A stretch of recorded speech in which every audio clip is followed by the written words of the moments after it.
ଆଜି ଆମର Sunday school ପିଲାମାନଙ୍କର ପରୀକ୍ଷା ଚାଲିଛି। ଆମର ମାମୁନି ଆଣ୍ଟି ଲିଡିଂ କରୁଛନ୍ତି, ପିଲାମାନଙ୍କୁ ଦେଖୁଛନ୍ତି କିଏ କେମିତି ଲେଖୁଛି।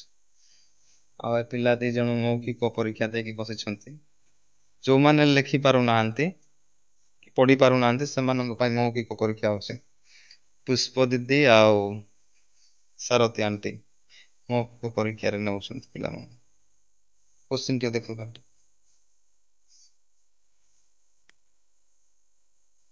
ବଢିଆ ପ୍ରଭୁ ଶିଖାଇଥିବା ପ୍ରାର୍ଥନା 5 ମାର୍କ। ଓକେ, ଠିକ ଅଛି। ଜୁନିୟର ପିଲାମାନଙ୍କ ପାଇଁ ଯୋଉଟା କୋଶ୍ଚିନ୍ ଦିଆଯାଇଛି ମଲ୍ଟିପୁଲ ଚଏସ୍ ଆପଣମାନଙ୍କୁ ମୁଁ ଦେଖଉଛି। ଆଉ ଗୋଟେ କୋଶ୍ଚିନ୍ ଦେଖାଇ ନାହିଁ ଏଠି ଯେହେତୁ ଜାଗା ଅଭାବ। 5 ନମ୍ବର କୋଶ୍ଚିନ୍ ଟିକେ ହେଲା ପରେ ଲେଖିବେ। ଠିକ ଅଛି।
ବୁଝିଲ କୋଲକାତାର ଅର୍ଥ କଣ? କୋଲକାତା କହିଲେ କଣ ବୁଝୁଛ? ଓକେ, କୋଲକାତାର ଅର୍ଥ କଣ? ଅପସନ 1 କଣ ଲେଖା ହେଇଛି? ଅପସନ 2 କଣ ଲେଖା ହେଇଛି? ଅପସନ 3 ଅପସନ 4 ବୁଝିଲ? ଏଟା ଠିକ ଆନ୍ସର ସେଇଟା 5 ନମ୍ବର ତାପରେ ଅପସନ ଦେଇକି ଠିକ ଅଛି। क्लियर ये ठीक तो है ठीक ଅଛି उनको है ଏଟା କଣ ଲେଖା ହେଇଛି ସମସ୍ତେ ବୁଝୁଛ ଠିକ ଉତ୍ତର ବାଛିଦେବେ ପ୍ରଶ୍ନ ଦିଆ ହେଇଛି ତାର ଉତ୍ତର ହେଉଛି ଏ ଚାରଟା ଉତ୍ତର ଯୋଉଟା ଦିଆ ହେଇଛି ସେ ଚାରଟା ଉତ୍ତର କେଠି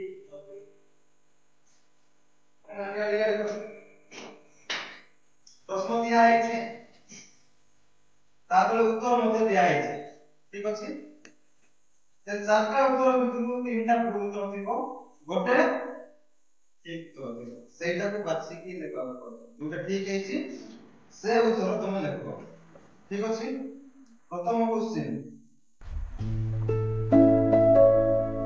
इसका रीति ଶିଶୁଙ୍କୁ କେତେ ଟଙ୍କାରେ ବିକିଲେ ବୁଝିଲ ସମସ୍ତେ इसका रीति ଜୀବୁଦା ଶିଶୁଙ୍କୁ କେତେ ଟଙ୍କାରେ ବିକିଲେ ଅପସନ 1 এটা କେତେ 120 ଟଙ୍କା ସେଟା ଦେଖୁଛୁ ତ ଶୁଣୁଛୁ ତ ବେଶୀ ଦୂର ଲାଗୁନି ଏଇଟା ଶୁଣି ପାରୁନୁ ବୋଲି ଏଇଟା ତୃତୀୟ ଅପସନ ହଉଛି 130 ତୃତୀୟ ଅପସନ ହଉଛି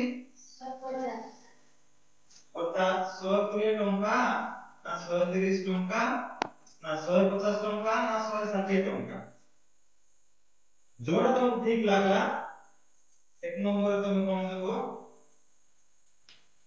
ଅପସନ୍ ଆଇ ଯଦି ଠିକ୍ ଅଛି କହିଲେ ଅପସନ୍ ଆଇ ଦେଇକି ଓକେ ଯଦି ଅପସନ୍ 2 ଠିକ୍ ଅଛି କହିଲେ ଅପସନ୍ 2 ଲେଖିଦେବେ 2 ଲେଖିକି 130 ଯଦି 3 ଲାଗୁଛି କହିଲେ 3 ଲେଖିବ ତାପରେ ଯଦି 160 ବୋଲି ଭାବୁଛ କହିଲେ ଅପସନ୍ 4 ଲେଖିକି ତୁରନ୍ତ ଲେଖିବ ବୁଝିଲ କି ନାହିଁ 2 ନମ୍ବର ମୋହର ମେଷମାନ ଚରାଅ ଇଏ ଥିଲେ ଅପସନ୍ 1 ତିତର ଅପସନ୍ 2 ଶିଶୁ ଅପସନ୍ 3 for